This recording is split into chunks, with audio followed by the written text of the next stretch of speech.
Hello, welcome to another episode of Starseed Academy's Halloween Academy. You're gonna do the intro. It's so good. Keep going. Welcome back, Starseeds. What up? Orion. Leave it alone. Keep going. I like your intro. No, it's not good. All right. I'm going to use part of it. Please don't. Okay. Here we go. Welcome. Coming together. Bring it in. Let's go. Ready? Poop Town. You're being so creepy. And scene. Oh, what'd you do now? Hello, Starseeds. Welcome back to another video on this channel. Thank you for joining us for another Halloween Academy video. My name is Jenny, and this is my husband, Brian. He likes to be featured in the Halloween series. You can see him from the last year and the year before. I think you've done a few in the Halloween Academy playlist. You can see lots of different videos with Brian where we're always telling stories about what have we done. We've done when we brought home a cursed item. That was such a good video. We brought home a cursed item from Salem. What was the other one that we did? What was the other one? The demon? We fought a demon? Battled a demon. We told that story. We like to story tell together. We've had a lot of crazy experiences. Did you talk about the other ghost, and did we talk about the one in Swan Manor? I don't know. Have we never told that story? Ooh. Here I was thinking we had no stories to tell. That would have been a good story for today, but we've got something else to talk about. So too bad. Something else is planned. See you next Halloween for that one. Okay. So today we want to talk about some spooky incarnations, some spooky lifetimes, and I'm going to be pulling from my experiences with clients. I've got a lot of cool different ones that I'm going to share. And then Brian just randomly happens to have a lot of really spooky incarnations in his soul journey. He's one of those people that when you do your soul journey, that is the circle, you know how you descend down through the realms to make it down to earth. Well, he's one of those people that was brave enough to go quite a bit lower, and he's experienced some of these darker realms, 2D, 1D, even 0D of the underworld. And so he's got quite a few things that he can share about that. And I'm going to share some things from some readings that I've done with clients that have been that stand out to me as being really particularly interesting. And we just came, obviously, we didn't even acknowledge that we're in costume. We just came back from a Halloween party. Okay, I'll continue on while Brian is taking Orion out to the bathroom. Poor Orion. I mean, we were out at a Halloween party, so he was in his crate for a little bit, so he needs some exercise right now. Anyway, so the story is that this is actually a haunted inn, like a haunted ballroom, and there was this young girl named Harriet. This was the early 1700s, and she was fell in love with someone that was not of her class, and so her father would not allow her to be with that person, and then that boy got sent off to war and he was away, and so her father set her up with somebody that was rich like her and in the same kind of class, and that was acceptable to him as a match for his daughter. And so they ended up getting married. And then when that young boy comes back from war, he comes to her at the New Boston Inn, which is where we were, and he tries to convince her to just run away and just marry me anyway or whatever. And she's like, I just got married. And so he shoots her and she dies in that inn, in the New Boston Inn. And then when they find out what he's done, they actually hang him 2 days later in the tree just out at the front, in the front yard. And so there's a lot, obviously it's they think it's haunted. They've had paranormal shows come and film overnight and catch all kinds of stuff on camera. And so we just happened to move right to this area where that inn and restaurant happens to be, and found out that they were having a Halloween party in a real haunted ballroom. Of course we had to go. And then we wanted to dress up to kind of honor that story as a ghost bride and ghost groom. And let me just tell you what happened. Yes. The ghost bride served, and I took home first prize. And you know what first prize is? What's in this envelope? Is a free night stay. And I'm okay, let's stay in one of the most haunted places ever. That'll be super fun. So we're gonna do that. You know what? That's our next Halloween video. Maybe we should film what happens when we're there overnight, if anything happens, or maybe do some channeling while we're there. Maybe we could cross over that poor girl Harriet if she's still there. There was like this whole story that they told us about how there was like after she died, there was apparently like a blood stain that could not be cleaned for like 100 years. It just kept coming back and coming back. So there's a whole thing. Okay. Let's move on to today's video though. So we are going to do some spooky incarnations, and I'm going to start sharing some of the ones that my clients have experienced. And if you have anything you want to pop in, please feel free, or you can just give some spooky ambiance just right there. Okay. So the first one that I was going to share today was a Galactic Spider. So I don't know if you've heard about like the Spider Wars. I said that like really Canadian. Spider Wars before. So this particular client was a galactic spider in a past life, and so the galactic spiders have this very fiery temper. Like I wrote down like draconian temper of fire. They're very prideful. They have these huge egos, and if they feel like they've been disrespected, they will obliterate that person, right?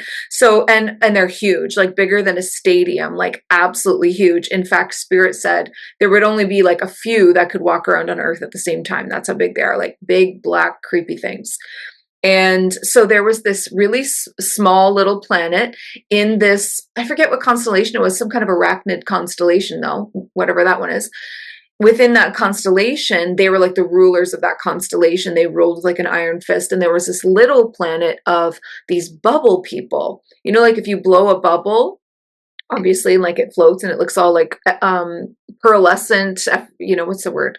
Effervescent? That is definitely not the word. Translucent? No, when something like, not like pearlescent, when something like the color shines off of it. I'll think of it.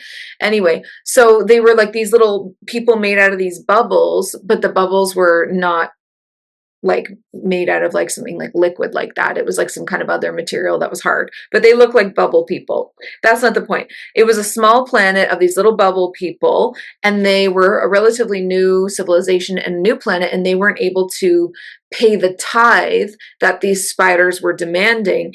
And so because they couldn't pay their tithe to the spider lords, the spiders felt that was disrespect, and they actually obliterated the entire planet and the entire species.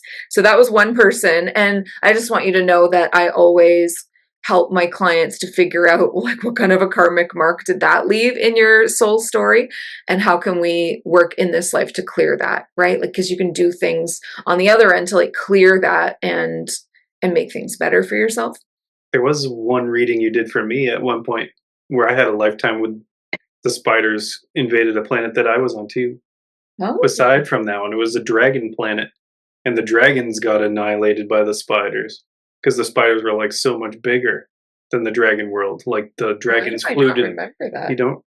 I thought. Well, you do a lot of readings. That's probably why. So. It wasn't Mars. It was some other planet. I think I asked about the spiders from Mars because it's like a thing, like a David Bowie song, Ziggy Stardust. I don't remember that. That's crazy. And then you talked about the Spider Wars and what it was, and you said there was a dragon planet that I was on, and it got invaded by the spiders. Like they could weave their way through space, like jump from planet to planet with their webs, and they like invaded the dragon kingdom. Like they just saw these huge spiders, like way bigger than the dragons, and like caused a lot of havoc. I don't know if they wiped out the planet, but they were definitely invaded, and a lot of bad stuff happened to the dragons because of the giant spiders. I feel like the spiders would be able, when you said weave, I just saw like they would be able to like weave time, like jump forward. And well, I've also seen creepy, scary things where they take spiders in space. Astronauts have done it, and they become like super powerful because most things fly and don't have a way back, but because of their webs, they can just shoot out and fly whatever direction they want, and they can always come back. So they like are really efficient and scary, like very scary hunters in space. I have such a unrealistic fear about spiders that I feel like I must have also had some kind of experience I haven't uncovered. I don't really want to. No, I'm just going to leave it covered. I feel like I don't like them either. And that's why I asked in their reading, like, why do I hate them so much? And that's what came through. So creepy. Okay, next one. Next one was a client that I saw them as a piece of dark goo, like black gooey tar, and they were like a dark parasite. Like we talk about like dark entities, shadow entities. Well, they're also like dark parasites. The way that walking around here on Earth, you can get a tick or a leech on you that sucks your blood. Both of those do. Well, you can also experience that in like an energetic way, like a energetic parasite, basically, that usually attaches to the aura. So that's what this person was. And I was like, okay, I saw that they were a piece of dark goo parasite thing in a lower realm, like 2D or 1D, I can't remember. And I saw that they had very limited consciousness, because if you are a parasite or an insect, you don't have the same kind of consciousness that we have, where you can like work things out. And I was like, why would this person ever choose to be that? Because we choose our incarnations. So when we dug a little bit deeper, it wasn't that they chose, it was that they experienced such a massive shattering of a soul in one lifetime, that little pieces of their soul never crossed over. So what it was they were a witch in Salem. Actually, it's a witch wound, but I never actually confirmed that they were a witch. However, the village believed that they were. So they were in Salem. They had been accused of being a witch. Doesn't mean that they were. And then the group, the village, like an entire huge mob of these villagers, murdered this girl, and with like hitting her with sticks and throwing stones, like really brutal. And she died in so much anger and in so much rage that they would do that to her. That when you die in such a dark energy like that, it is really hard to cross over. And so it was like anger and rage. And so the main part of the soul was collected by Azrael, like Archangel Azrael, but little pieces of the soul shards that had shattered in that trauma, because this is why soul retrievals are necessary a lot of the time, because like little pieces of your soul can actually like splinter off if you experience massive trauma like that just shocks you down to the very soul, right? So there were uncollected pieces of these shards, and those uncollected pieces, if left for too long, start to sink down and down and down below the realm of Earth into the lower realms. And so that's what happened. Some of the uncollected shards from her soul sunk down to 2D, 1D, around there. It wasn't the full underworld. And then they became this dark, gooey, parasitical kind of thing, with very limited consciousness, but still it's a part of her. It's a part of your power that you're missing, right? So I definitely gave that client instructions on how to like recollect those pieces of her consciousness, her power, her light, and cross them over.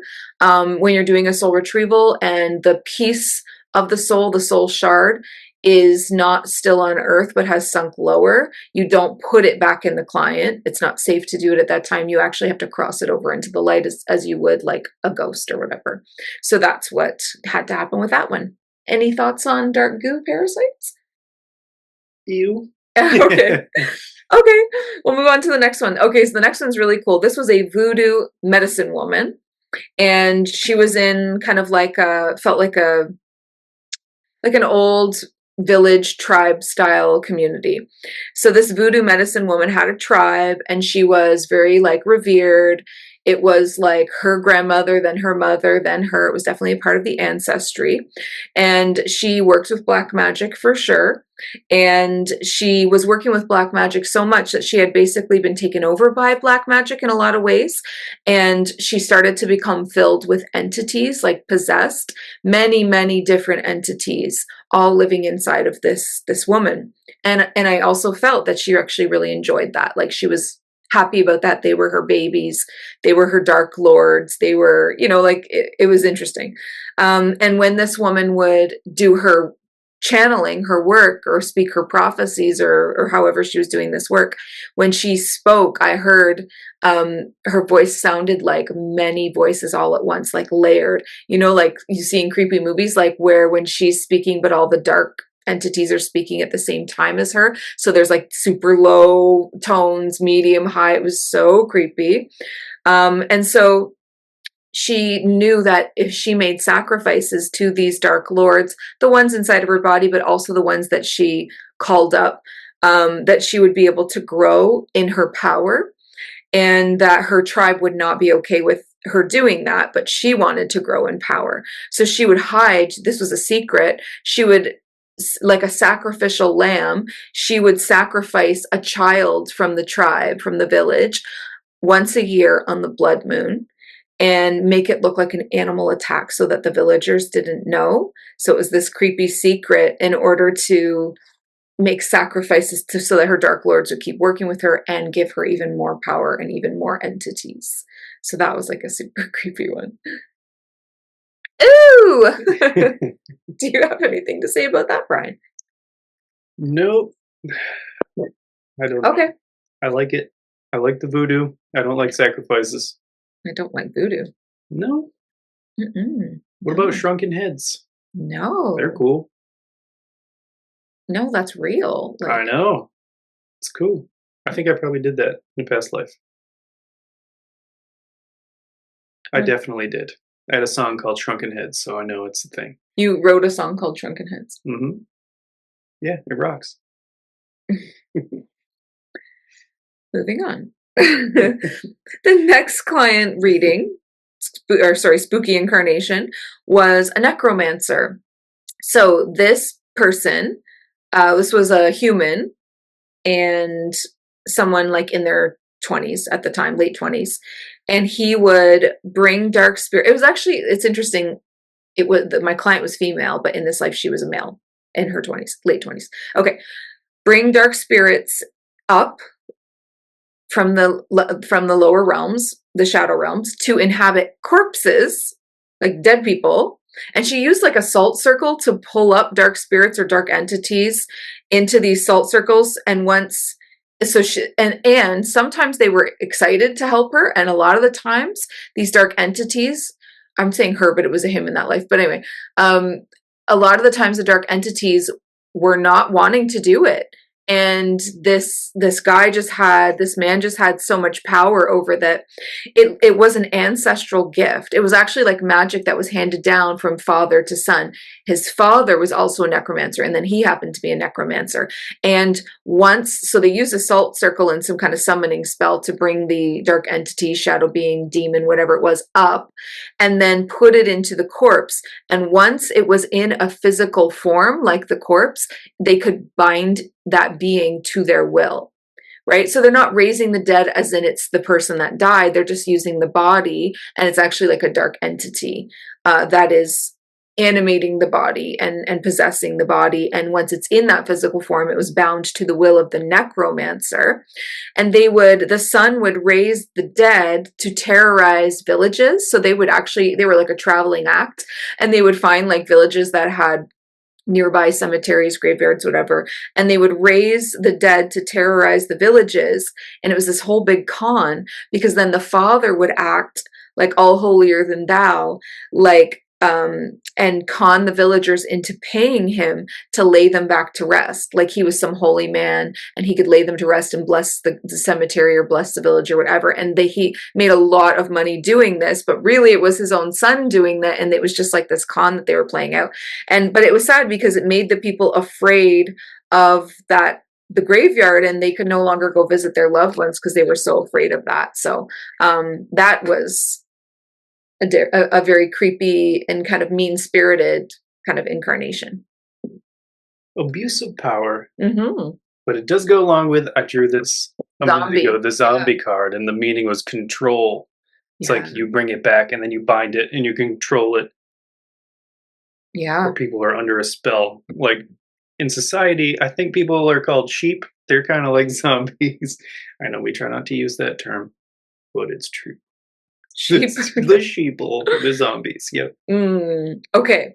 Next one is the next two are my two biggest fears. So the first one was a haunted baby doll, like a doll, like little baby dolls that have the little eyes that flip up and down and do the little baby cries, and so creepy. I'm already just afraid, and it's just the doll, but this was a haunted baby doll. So this client had a lifetime as a demonic being that was trapped in a doll, bound like you would bind a genie to its lamp.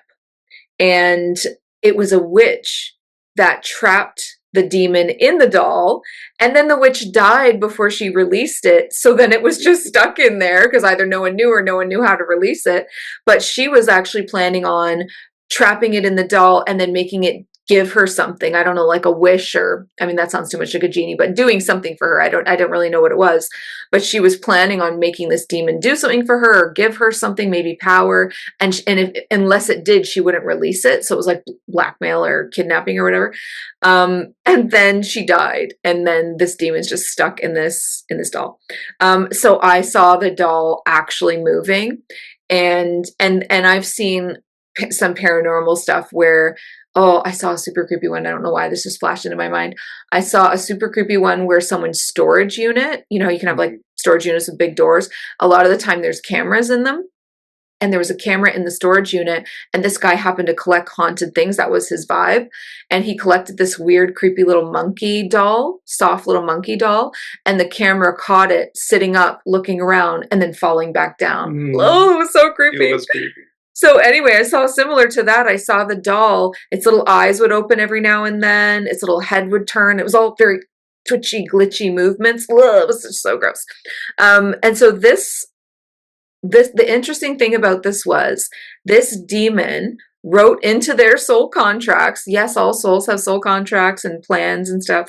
This demon wrote into their soul contracts to experience this as a karma balance, because they spent the first half of their life in the underworld torturing people, and they particularly delighted in pulling lovers apart, like, you know, like finding people that were in love, true love, and just like torturing them, tearing them apart, making them either die or be far away from each other, whatever's happening in the underworld.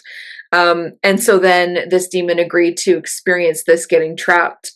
And it doesn't mean that it knows, you know, it's the soul knows, and it's in the soul contracts. It doesn't mean that the being in that lifetime, the focal point consciousness, actually knows. But anyway, that was what the higher perspective was like, oh, you actually agreed to be trapped for the second part of your life, to karmically balance out what you did in the underworld so that you can come out of this already paying your karma and start like over again fresh. So that was super interesting. Any thoughts on that before I do my last one? Well, I was on a paranormal investigation team a long time ago, and I went to a place that had a couple of haunted dolls, and they had like carved, old-fashioned wooden carved faces. They were really creepy, and we had EMF reader, you know, measuring tools. And every time you put it up to the doll, I would go, wee, wee. I was like, I'm not touching that thing. It was really creepy. I think I had a picture of it, and I offered to show it to you, and you were like, no. Hell no. Like, I don't want to see it. It was really creepy. I don't want to see it. I think you said, let me send you this picture. I was like, don't you dare send that to my phone. It was very scary. I will change my phone number. And then there was the haunted dolls at Swan Manor. Yeah. Which I do feel like I've talked about. I think you did talk about it. I don't think I told the whole story of Swan Manor, and we should do that one day, but I don't think today's that day. And but I did talk like about the crib with all the haunted dolls right outside the room where we were staying. It was like in the hallway. It was really creepy. I knew stuff was going to go down when I saw that, and it certainly did. It did. It was fun. Yeah. Okay, the last one was a client that was a haunted circus clown. Another one of my fears. Like dolls, puppets, clowns are all at the very top for me. So this was an abandoned circus on Earth, like a real one. And I tuned in, and I'm seeing this abandoned circus, and the music, like the circus music, is all melty, you know, like it's all slowed down and creepy as hell. And there are all of these ghost clowns and ghost performers and ghost ringleaders and all of them. And what happened was the circus actually burned down, and it was a raging huge fire and killed a lot of people. And a lot of the people, the souls that worked at that circus, didn't cross over. Many of them did, but there was a ton that didn't, enough to make it still feel like quite a busy circus, right? And they didn't cross over because I asked why would such a huge amount of people not cross over? And they said, well, this circus was like comprised of like troubled souls, like vagrants, abusers. My client that I was doing this reading for was an alcoholic clown that was homeless before they found the circus, and then that became their home. They were extremely lonely, had never had a partner, like a romantic partner or a friend. And so, I mean, that's a lot of the time the kinds of people that don't cross over, right? Like they're they're already in such a low vibration. They already have all these problems. They're kind of afraid to cross over in a lot of ways. They either don't know how, or they are afraid of judgment on the other side. So anyway, if someone, because it's still on Earth, like, but if someone were to go to this particular spot on Earth, they would not see a circus or a haunted circus. They would see whatever has been cleared and then rebuilt there, like a CVS or something super normal. But these souls, in their minds, they still see circus tents. They see the crowds. They smell the popcorn. They hear the sounds. It's so visceral and it's so real for them still. It's all still there, which is so crazy to think, like, in just one shift down in frequency, it's all still there. Like, we're walking through it and we don't even know, kind of thing. And I felt that it was really heavy on Gaia's grid, that whole area, like it was about to drop down, right? Like to 2D from 3D, or it's technically not in 3D if it's, but I mean, just drop down to the next. And then, because areas like that, they're really heavy in frequency and no one helps it. No one does the grid work. No one crosses the souls over. If it sits for too long, it goes down, down, down. That's what happens to souls and places like this. And that's how they become haunted. And that's how then they eventually become even darker, darker, darker, until you're like looking like it becomes demonic, basically. So I definitely helped that client I got the name of the clown. They were the clown. And told them, exactly how to help that person cross over and clear that spot. So that way they could, before it drops down. So yeah, that was the end for me. You're up. You're going to tell us about a scary incarnation? The creepiest, spookiest one that we just uncovered? Well, you were doing like a group reading in your membership where a lot of these lifetimes came through, and I went last. And when you were tuning in, talking to my Akashic gatekeeper, my spirit team, they were like really hesitant to share. They were like, they were like, how about this lifetime that we've shared before? They started showing me things we've already knew about you. I'm like, this one. You're like, no, we want something new. And they're like, they were hesitant. They're like, remember the dark wolf? I'm like, no, we've already seen that. Remember, what was the other one? Some kind of dragon. The sea monster, the sea dragon. Like, I was like, we've seen all these. They're like, we could go deeper into, I even said that out loud too when I was channeling. I was like, they're asking, why don't we just go deeper into one you already know? And I was like, no, we want something new. And they're like, are you sure? They were very like, they gave you a chance to not have to hear what came through, because it was messed up. I'm having trouble with it. And it was... Sorry. Well, I mean, when people hear about it, I mean, how could you not have trouble with it? I'm having trouble with it. It's not even my lifetime. And I don't really relate to it now, which thank God, because... That's good. I mean, there was so much irony in it too, because the initial incarnation was a leprechaun, which isn't a scary creature. I mean, to me it is, but okay, go ahead. Well, I mean, to a lot of people it probably is. Yeah. To like Wayne, that's like right up there with Wayne and Garth. Clowns. Yeah, Garth was like, ooh, leprechaun. Oh. Yep. Okay, but I was like, all right, cool, leprechaun. Well, at first we didn't know it was a leprechaun. I thought it was maybe the troll incarnation. Like, I've had a lot of creepy ones. Like, is that the troll? Because it was in Avalon. It was magical. You were in the woods. Yeah. The first scene was you in the woods as this little tiny man, but it was like an old man, but really small, like 3 feet tall. Mm-hmm. And you were like running from tree to tree and staying hidden. And you were creepily fast. Like it was so fast the way that you could. I'm still creepy. And you were like hiding and hiding behind trees and then like attacking people. Yeah. And animals. But it was before that. It was my mom being. No, first we saw, that was when we found out why you were doing this thing. Oh. First we saw what you were doing. It was like you go ahead and say what you were doing. The original Boogeyman in Avalon. Mm-hmm. It was what the children told scary stories about, the original Boogeyman, and it was you. It was actually a leprechaun. I don't know if people knew it was a leprechaun. Creeping around. They just found his victims, which were missing their eyes. Mm-hmm. So he would sometimes kill. That wasn't the main goal. He would just steal people's eyes. Yes. And he had a sack full of eyes, which really just put the creepiness. It's like, all right, leprechaun. It was like a kills people, but he had a brown sack burlap, full of eyeballs. Little sack tied to his belt filled with eyeballs. He wouldn't like actually, his harvest for the day. Yeah. And like they didn't always die because that, like you said, it wasn't the goal. Like sometimes they died because in the tussle, imagine this little thing would have to climb you to get to your eyes. I just can't imagine being mauled by a leprechaun who's trying to steal your eyes. He's like, hey, get your eyeballs. And he's probably like saying creepy Irish rhymes. Yeah, he was rhyming and he was being creepy and he was getting the eyes. And so, oh, my ear just went weird. Hold on. I can't hear it. We didn't even set up a secret space. We're going to get attacked by the eyeball clown leprechaun tonight. We need secret space because this is all stuff that's come through before. We're just retelling it, but now my ear's popping weird. Okay, we're going to clear ourselves after this. Okay, so you collected eyeballs. And it was from, okay, the sad part is that the people that were just wandering through the woods were often like young maidens, children. And I saw you do it to deer as well, like a large deer, like just different kinds of collections of eyeballs. And then I also saw you take them back to a place where you had them in, I don't know, where your hovel, wherever you lived. And you would talk to them, to the eyes. Well, in a creepy way and tell them like, you shouldn't have looked. Shouldn't have looked at me then. You can't see me now. So then we have to tell the backstory because we can't just leave it there. Because it's so bad that you would do that and the way that you talk. It was like, this is giving serial killer vibes for me. It was definitely a serial killer vibes. Yeah. So you want to talk about why did you become this twisted and cracked? Whoa, it wasn't me. It was the eyeball leprechaun. Okay, why did the leprechaun, if you don't want to identify with it, why did the leprechaun become like this? He was abused as a little young old leprechaun. No, his mother was terrible. Mentally and physically would beat him.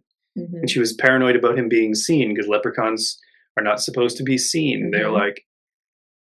They're just little sneaky woodland sprite people. And she's like, oh, you want to be seen, don't you? They saw you. I know they did. And she'd have me steal things from people like pies in a window. I'd have to run up. She liked like human food. So she would have you go and steal the food. The pies are the things over there, like fires, whatever they're going, whatever. And then when you got back, instead of being grateful, she'd say, you were seen, weren't you? I know you were. And then she'd beat you. And then the whole time she's beating you, what's going into your subconscious is what she just keeps saying. What, do you want to be seen? Oh, are you lonely? Or you want some friends? You want to be seen? You're not allowed to be seen. They can't see you. And just like over and over and over. This was happening all the time. And you were a baby at one point. Like you were a child. Obviously you weren't staring fluid as a baby, but like the whole like time of growing up, your entire, what's that called? Childhood and adult or teenagehood or adulthood was that. Leperhood. So what did you do? You snapped and? I killed my leper mom. Yes. You did. You killed her. And it seems like she kind of deserved it, though. It does, but it's, I don't know. See, it sounds like a serial killer story, like how a serial killer's made when you watch those psycho killers. I think that is how they're made. Like you never have any friends and you're just told, like, you can't be seen if you're seen, and then you're just getting beat. And it's like this crazy mental, physical abuse. The human mind can only take so much before it will snap. And you snapped. And then that was it. You were gone. Like your mind was gone. Totally insane. Like and then you just. And I had no friends probably ever in my whole life except for my abusive mother. No. Like, and then so it was pretty tragic, but it's also terrifying because I snapped, I killed her, and then I hunted people, and I was like, "Don't look at me!" Like just like an insane leprechaun stealing people's eyes, who became the original Boogeyman in Avalon. And the crazy thing too is that your spirit guides didn't even. No one knew, not your higher self, not your guides, not you, knew that was going to happen in that lifetime, because the soul contracts, when I looked at them, only read as agrees to have a controlling and abusive mother. You were trying to clear karma from something else even further back. Agrees to have an abusive and controlling mother and to put up with that and to have to serve her. That was all it said. And look what happened. And then that's when they said, but when your soul is in a physical form, or when your consciousness is in a physical form, the brain is physical and it can only take so much and it will crack. And then you can't, no matter, it's not that the soul cracks, although maybe it did too. Maybe it did too. Like that, but I'm just saying, like, your consciousness isn't like, it's not that your consciousness can ever come back from that. It's just that the physical brain like can only take so much and it will break. And that's what happens when people are extremely abused. That's how we get like serial killers and shit like that. So it was actually a very sad life, as well as creepy and scary and See, no, I don't know. I don't have sympathy for. Oh, I do. I think like, that's awful. Even though I it don't was have like a sympathy for version of her, me. but I do for you. Well, at one point, but then like when you prey on the weak, I feel so strongly about that now. Like defending the weak is so ingrained in my heart and like my soul. Maybe it's part of balancing it. Like now I'm going to defend the weak and be a protector. Like because I was a hunter or a predator in that lifetime where like you Didn't we try to come up with, can we see this life appearing now, and can we see anything that could tie to this life? I think it was about me not snapping or being afraid that because I was like, you have a fear of losing yourself to your rage. You have a fear of like losing it and not coming back from that place. And I think that that fear makes sense now. And they also said you tried to balance it out by having a mother in this lifetime that was a complete opposite. Never asks for anything. Like, no, I'm really lucky. My mom you is don't have to amazing. serve her. Like she's so nice and just sweet. And I'm really blessed in that way in this lifetime. I'm really grateful. So. But it's terrible to hear that you would do that in a lifetime. Like even though like, well, maybe that's why you became the version of you that is out there to protecting the people that are vulnerable. Like I hate predators. I hate people that prey on the weak. Yeah, women or children. It's like I think I've had a lot of lifetimes where I've been a defender, a protector. Well, maybe that's a karma clearing thing that you're trying to do. You're like, I can't believe because I've tuned that. into. I'm like, do I still have karma from that lifetime? And I don't feel like I do. I feel like I've had a lot of. Maybe part of my soul blueprint now is the protector, and it's been that way for a long time to make up for being the boogeyman. And I wasn't intentional. I don't think I meant to do it, but it's still like, nobody wants to hear that. It's just a big conversation about serial killers in my mind right now. I'm just still, going through all these thoughts about how like, is that like every serial killer? Like, can they not help it? Are they crazy? Did someone do that to them? And it doesn't excuse the acts, because evil acts are evil acts and you will pay your karma. But it does make you understand why they're like that. Still, I don't know. Even if I'd been that, I wouldn't have sympathy. I would be like, don't stop that serial killer. I'd be like, you got to stop him. You got to take him out any way you can to protect the innocent. Well, and yes, because until he dies, it will just continue because you can't mend that now. And in a lot of ways, it's like they'd be healed. Then they'd have their awareness back. Kill them so they can cross over. Yeah. I mean, it's a messed up way to think too, but not really. I kind of think like if you're too far gone, it's time to start over. Like, yeah, I feel like in that lifetime, I don't know how I died, but when I did, I was probably relieved. My soul was like, thank you. I don't want to exist like that. Yeah, absolutely. It'd be a relief. I think you should look up one of yours soon, or let me channel one for you. I don't want to. I know. What if you pull something just as bad? You were my mom. I hope not. Dare you? Never say that. That's why you're so nice in this lifetime. You never nag. You never nag me. Never. So it's great. Don't even say that. That's someone else. I didn't even want to know who that was. I don't think I know. I mean, like, I don't know, because I don't think that they're in this life with us, because unless they've just turned around their act. I mean, I'm totally different. So maybe they are too. I don't know. I'm gonna draw a card just for fun. Ancestor. We were just like, who is that? Ancestor. Who was your horrible mother in that lifetime? Is she in our lifetimes now? And then Brian pulls ancestors. Was it say underneath? Somebody in my family. The lore and legacy of our DNA. What? So maybe it is someone in the family. Ew. Oh, my great-grandfather. What? He was very abusive and crazy mean to my grandfather. Really? Yeah, his mother died when he was like 12 and they made him fight his brother. He's like, whoever wins, I love. He was very crazy. Like, that sounds about right. Okay, well, you just pulled ancestors, so there you go. Wow. Mm-hmm. So that's why you and your grandfather hit it off so well, because you guys both experienced being at the mercy of that kind of a soul. Mm-hmm. To sum up, Brian was the boogeyman in Avalon, and it was a leprechaun who stole eyeballs. No, don't do it. In sacks, and then ran around going, "You can't see me, you can't see me." It was so creepy. Obsessed with eyes and not being seen and being seen, and I was like, afterwards, behind the scenes when there was like no one, I was like, do you secretly have like an obsession with eyes? He's like, no, I promise, no. I really don't. Nope. Gross. Okay. All right. Well, I'm gonna leave it there. My eyes, no. Oh, I just said my eyes. I meant to say my ears, but whoa, my ears keep popping. I don't know why. I think we need to now just clear our space. So go ahead and clear yours too, maybe, guys. Yeah. And we're gonna go because it's so late here right now. It's probably like 1 a.m. And thanks for hanging out for another creepy video. We're probably gonna release this one right on Halloween. So I hope you're doing something fun tonight. And thank you for supporting the Halloween Academy and this beautiful fun playlist that we do every year of all these videos. Check out the playlist for many seasons back. It's a lot of fun. And if you want to have your own spooky Incarnations reading, you know where to find me. Come on in and book a reading with me, or come into my membership where I do group readings all the time for my members.